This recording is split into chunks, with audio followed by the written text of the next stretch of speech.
ఫిబ్రవరిలో ఇండియాలో జరగబోతుంది T20 world cup. And 2023 world cup తర్వాత మెన్స్ క్రికెట్లో ఇండియాలో జరగబోతున్న పెద్ద ఈవెంట్ ఇదే. అండ్ ఈ వరల్డ్ కప్కి టీమిండియా స్క్వాడ్ అనౌన్స్ అయింది. అండ్ ఈ స్క్వాడ్లో ఎన్నో ట్విస్ట్ అండ్ టర్న్స్ ఉన్నాయి.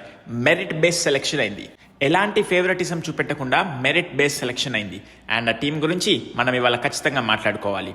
ముందుగా మన ఛానల్ని మీరు ఇంకా సబ్స్క్రైబ్ చేసుకోకపోతే ఒక సబ్స్క్రైబ్ చేయండి, వీడియోని ఖచ్చితంగా లైక్ చేయండి, అండ్ మీ అమూల్యమైన ఒపీనియన్ని కామెంట్ రూపంలో చెప్పండి. మీరు సబ్స్క్రైబ్ చేయడం ద్వారా నాకు ఇంకా మోటివేషన్ వస్తుంది ఇలాంటి వీడియోస్ మరెన్నో చేయాలని. మనం ఎన్నో రోజులుగా మాట్లాడుకుంటున్నాం శుభ్మన్ గిల్ ఇప్పుడున్న T20 సైడ్లో సెట్ కాడని. అండ్ అదే జరిగింది.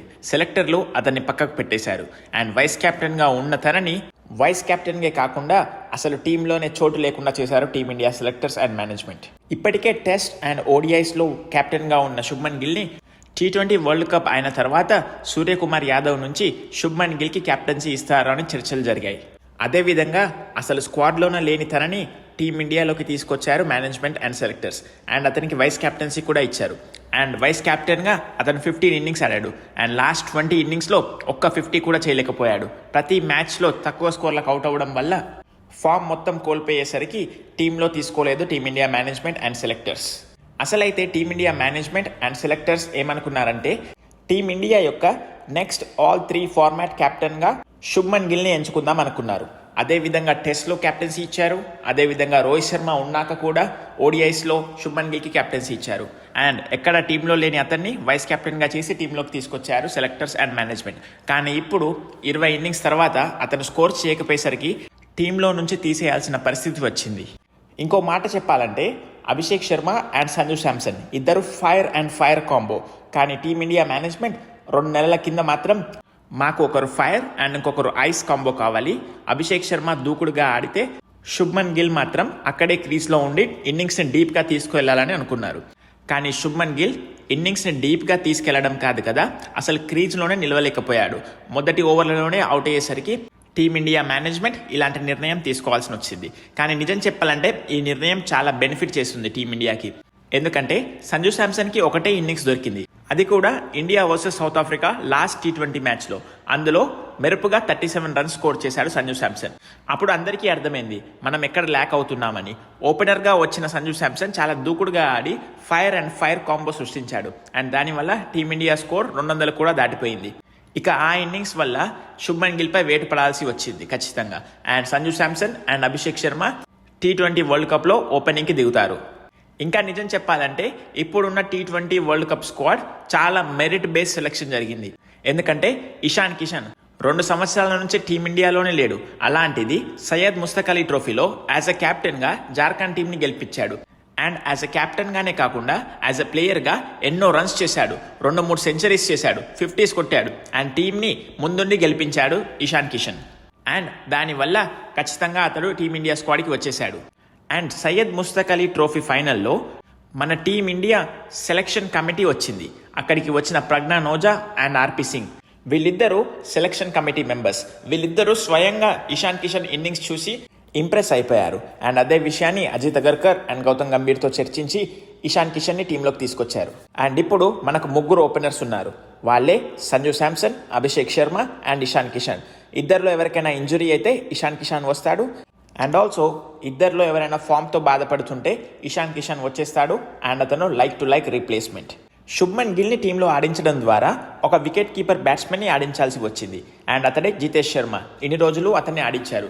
కానీ ఇప్పుడు సంజు శాంసన్ ఓపెనింగ్కి వచ్చేసరికి ఇప్పుడు వికెట్ కీపర్ గురించి ఆలోచించాల్సిన పని లేదు. అందుకని జితేష్ శర్మని పక్కకు పెట్టి ఒరిజినల్ ఫినిషర్ అయిన రింకు సింగ్ని మళ్ళీ టీంలోకి తీసుకొచ్చారు. అతన్ని గత 2 నెలలుగా అసలు టీమిండియా మేనేజ్మెంట్ టీంలోకి తీసుకోలేదు. కానీ ఇప్పుడు శుభ్మన్ గిల్ బయటికి వెళ్లేసరికి అతనికి కూడా అవకాశం వచ్చింది. రింకు సింగ్ యాజ్ అ ఫినిషర్గా ఆడుతాడు T20 వరల్డ్ కప్లో. And Suryakumar Yadav as a కెప్టెన్గా మాటిచ్చాడు. అదేంటంటే తిలక్ వర్మ నెంబర్ 3లో ఆడతాడని. అంటే Tilak Varma position number 3 fix అయిపోయింది. ఇక ఆ స్థానాల్లో ఎలాంటి మార్పులు చేయరని ప్రెస్ కాన్ఫరెన్స్లో మాటిచ్చారు. ఇప్పుడు నెంబర్ 4లో వచ్చేది సూర్యకుమార్ యాదవ్. యాజ్ అ బ్యాటర్గా ఫెయిల్ అయినప్పటికీ యాజ్ ఎ కెప్టెన్గా టీమిండియాకి మంచి రిజల్ట్స్ అందించాడు. ఏషియా కప్ని కూడా అతని కెప్టెన్సీలోనే గెలిచింది టీమిండియా. అండ్ ఆల్సో అతని విన్నింగ్ పర్సెంటేజ్ వచ్చేసి అబోవ్ 80%. అంటే ఆడిన 10 మ్యాచ్ల్లో దాదాపు 8 విజయాలు ఖాయమన్నట్టే. ఇంకా ప్రెస్ కాన్ఫరెన్స్లో సూర్యకుమార్ యాదవ్ ఏమన్నాడంటే, నా బ్యాటింగ్లోని వైఫల్యాలు నాకు అర్థమయ్యాయి, ఎక్కడ ఇంప్రూవ్ చేసుకోవాలో నాకు ఇప్పుడు తెలిసింది. అండ్ అక్కడ ఇంప్రూవ్ చేసుకొని నెక్స్ట్ జరిగే T20 series and also world కప్లో యాజ్ ఎ బ్యాటర్గా నేను సత్తా చూపిస్తానని చెప్పాడు. హోప్ఫుల్లీ అదే జరగాలని కోరుకుందాం. సూర్యకుమార్ యాదవ్ కూడా మంచి ఫామ్లోకి వచ్చి టీమిండియాని మ్యాచెస్ గెలిపేయాలని కోరుకుందాం. తర్వాత మన క్లచ్ ప్లేయర్ హార్దిక్ పాండ్యా ఎంతో అద్భుతమైన ఆటగాడు. అటు బౌలింగ్లో ఇటు బ్యాటింగ్లో రెండు విధాలుగా ఉపయోగపడతాడు. సేమ్ హార్దిక్ పాండ్యా లాగే శివం డూబేని కూడా సెలెక్ట్ చేశారు. యాజ్ ఎ బ్యాటర్గా అండ్ ఆల్సో బౌలర్గా పనికొస్తాడని టీమిండియా సెలెక్ట్ చేసింది అతన్ని. ఇక్కడ ఇంట్రెస్టింగ్ చాయిస్ ఏంటంటే హార్దిక్ పాండ్యాకి వైస్ కెప్టెన్సీ ఇవ్వలేదు, కానీ అక్షర్ పటేల్కి ఇచ్చారు. రీసెంట్గా జరిగిన సిరీస్లో అయితే అక్షర్ పటేలే వైస్ కెప్టెన్, కానీ అక్షర్ పటేల్ నుంచి వైస్ కెప్టెన్సీని తీసేసి శుభ్మన్ గిల్కి అప్పగించారు. ఎందుకు ఏంటి అని ఏమీ ఆన్సర్స్ చెప్పలేదు. కాకపోతే ఇప్పుడు అక్షర్ పటేల్కి తన వైస్ కెప్టెన్సీ పొజిషన్ తనకు బ్యాక్ వచ్చేసింది, which is a good thing. ఎందుకంటే అక్షర్ పటేల్ ఎప్పుడైనా కానీ బాల్తో మంచిగా రన్స్ని రెస్ట్రిక్ట్ చేస్తాడు అండ్ మంచి బౌలింగ్ వేస్తాడు. ఎప్పుడైనా అవసరం వస్తే బ్యాటింగ్ కూడా చేస్తాడు. అతను ఏమీ తప్పు చేయలేదు, అందుకనే అతని వైస్ కెప్టెన్సీ పొజిషన్ అతనికి బ్యాక్ వచ్చేసింది. T20 world cup India and కొన్ని మ్యాచ్లు శ్రీలంకలో జరగబోతున్నాయి. అంటే చాలా వరకు పిచ్చెస్ స్పిన్కి అనుకూలంగా ఉంటాయి. అండ్ స్పిన్నర్స్ విషయానికి వస్తే అక్షర్ పటేల్ గురించి మనం ఆల్రెడీ మాట్లాడుకున్నాం. అతనితో పాటు వాషింగ్టన్ సుందర్ని తీసుకున్నారు. వాషింగ్టన్ సుందర్ని స్పిన్ ఆల్రౌండర్గా తీసుకున్నారు. అండ్ మన మెయిన్ స్పిన్ డ్యూయో విషయానికి వస్తే కుల్దీప్ యాదవ్ అండ్ వరుణ్ చక్రవర్తి. మనందరికీ తెలుసు వరుణ్ చక్రవర్తి ఎలాంటి మిస్టరీ స్పిన్నరో. నేను India versus south Africa T20 series ముందే చెప్పాను, వరుణ్ చక్రవర్తి లీడింగ్ వికెట్ టేకర్ అవుతాడని. అండ్ అదేవిధంగా లీడింగ్ వికెట్ టేకర్ అయ్యాడు. ఈ వరల్డ్ కప్కి కూడా అతని పాత్ర చాలా ఉండబోతుంది టీమిండియాకి. అండ్ చాలా విధాలుగా ఉపయోగపడతాడు వరుణ్ చక్రవర్తి యాజ్ ఎ స్పిన్నర్గా. అండ్ అతనితో పాటు కుల్దీప్ యాదవ్, ఇప్పుడున్న క్రికెట్లో all 3 format best spinner Kuldeep Yadav. అతన్ని కూడా టీంలోకి తీసుకున్నారు, which is a very good thing. ఇప్పుడు మన పేస్ విషయానికి వస్తే మనందరికీ తెలుసు Jasprit Bumrah is a number 1 bowler. అతను టీంలో ఉన్నాడు. అతనితో పాటు హర్షదీప్ సింగ్. వీళ్ళిద్దరూ మన జట్టుకు ఆడడం మనకు ఎంతో అవసరం. ఎందుకంటే వాళ్ళిద్దరూ వేస్తున్నారంటే 8 ఓవర్లు. 8 ఓవర్లు అటు పవర్ ప్లేనో వేయగలరు, మిడిల్ ఓవర్స్లోనూ వేయగలరు, అండ్ ఆల్సో డెత్లో కూడా వాళ్ళు లీదల్ బౌలింగ్ వేయగలరు. ఇట్లాంటి ప్లేయర్స్ 8 ఓవర్లు వేస్తుంటే ప్రత్యర్థులకు అసలుకు చుక్కలు కనిపిస్తాయి. అండ్ ఆల్సో మనకు అద్భుతమైన స్పిన్నర్స్ కూడా ఉన్నారు. ఆ స్పిన్నర్స్తో బుమ్రా అండ్ హర్షదీప్ కలిస్తే మాత్రం టీమిండియాకి అసలు డోకా ఉండదు. అండ్ థర్డ్ సీమర్గా హర్షిత్ రాణాని తీసుకున్నారు. జస్ట్ ఇన్ కేస్ ఒకవేళ ఏమైనా ఇంజురీ కానీ ఫామ్ సంబంధిత ఇష్యూస్ వస్తే హర్షిత్ రాణా ఆడే అవకాశం ఉంది. But most of the part Bumrah and Harshdeep Singh వాళ్ళు ఆడే అవకాశమే చాలా ఎక్కువ. ఇప్పుడు మనం ఓవరాల్ స్క్వాడ్ని చూసుకుంటే ప్రతి పర్ఫెక్ట్ బ్యాలెన్స్ టీం ఉంది. T20 వరల్డ్ కప్ని ఇప్పటి వరకు 3 సార్లు ఎవరు గెలవలేదు. ఈ వరల్డ్ కప్లో మనం గెలిస్తే మాత్రం 3 సార్లు గెలిచి చరిత్ర సృష్టిస్తాం. అండ్ ఆల్సో ఎవరు ఇప్పటి వరకు ట్రోఫీని డిఫెండ్ చేయలేదు, అంటే వరుసగా 2 ట్రోఫీలు గెలవలేదు. 2024లో రోహిత్ శర్మ కెప్టెన్సీలో టీమిండియా T20 వరల్డ్ కప్ సాధించింది. మరి ఇప్పుడు 2026లో సూర్యకుమార్ యాదవ్ అదే పనిని చేస్తాడా? హోప్ఫుల్లీ మనం చేయాలని అనుకుందాం. కానీ ఒకవేళ అతడు అదే పని చేశాడంటే మాత్రం టీమిండియా ఫస్ట్ టీం అవుతుంది కన్సర్గేటివ్గా, అంటే వరుసగా 2 T20 వరల్డ్ కప్స్ గెలిచిన జట్టుగా అవుతుంది. చాలా అంటే చాలా బ్యాలెన్స్ టీం ఉంది. అటు బ్యాటింగ్లోనూ ఇటు బౌలింగ్లోనూ మంచి డెప్త్ ఉంది. బ్యాటింగ్ నెంబర్ 8 వరకు చేయగల బ్యాటర్స్ ఉన్నారు.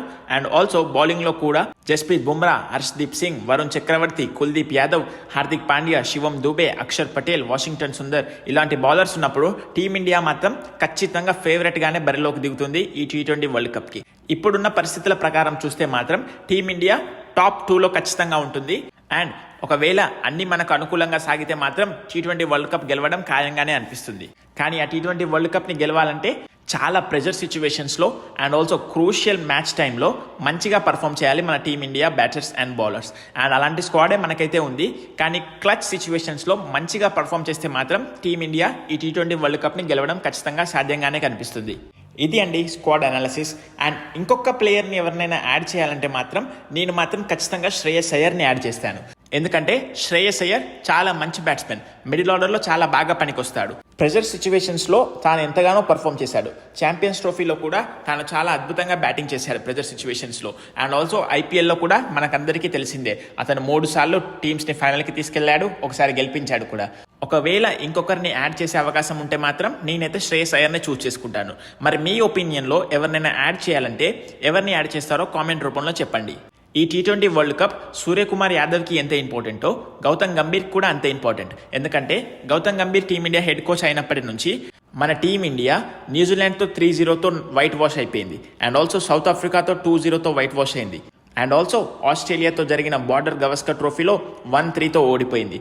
కానీ గౌతమ్ గంభీర్ కోచ్గా ఉన్నప్పుడు మన టీమిండియా ఛాంపియన్స్ ట్రోఫీ గెలిచింది అండ్ ఆల్సో ఏషియా కప్ గెలిచింది. ఇప్పుడు T20 వరల్డ్ కప్ గెలిస్తే మాత్రం గౌతమ్ గంభీర్కి 2027 వరల్డ్ కప్ వరకు ఎలాంటి డోకా ఉండదు. కానీ ఒకవేళ చాలా అనూహ్యంగా ముందే టీమిండియా ఎగ్జిట్ అయితే మాత్రం గౌతమ్ గంభీర్ మీద చాలా విమర్శలు వస్తాయి అండ్ తన కోచ్ పదవికి చాలా ప్రమాదకరం కూడా అది. And hopefully everything goes well and team India T20 world కప్లో మంచిగా పర్ఫామ్ చేసి ఇండియాలో జరగబోయే వరల్డ్ కప్లో ఇండియా గెలిచి ఎన్నో రికార్డ్స్ సాధించాలని కోరుకుంటున్నాను. ఈ వీడియో కనుక మీకు నచ్చినట్టయితే ఒక లైక్ చేయండి, ఖచ్చితంగా ఛానల్ని సబ్స్క్రైబ్ చేసుకోండి. మీరు సబ్స్క్రైబ్ చేసుకోవడం ద్వారా నాకు ఇంకా మోటివేషన్ వస్తుంది ఇలాంటి వీడియోస్ మరెన్నో చేయాలని. మీ అమూల్యమైన ఒపీనియన్ని కామెంట్ రూపంలో చెప్పండి అండ్ ఖచ్చితంగా మీ ఫ్రెండ్స్ అండ్ ఫ్యామిలీకి ఈ వీడియోని షేర్ చేయండి. Thank you guys for watching. See you in the next video.